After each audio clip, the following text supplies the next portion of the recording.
I've been with Ardmore since 2015, and I've been working with SED now for 4 years. Our biggest issue was storage. Our inbox size grew quickly to a level that could not be managed.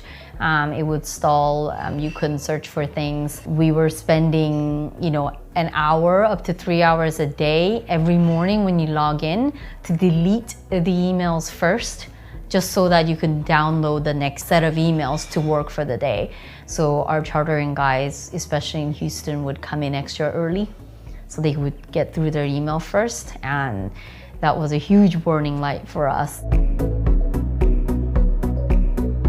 Definitely the transparency encourages teamwork, and it improved the relationship between our chartering and operations team. They feel less at odds with each other, but rather working towards one goal. I think definitely the teamwork aspect was unexpected, as well as the onboarding process, especially during COVID lockdown when we couldn't train somebody next to you physically. The ability to have visibility into that person's draft emails, or that person's ability to look for old emails or example emails, really helped shorten the learning curve.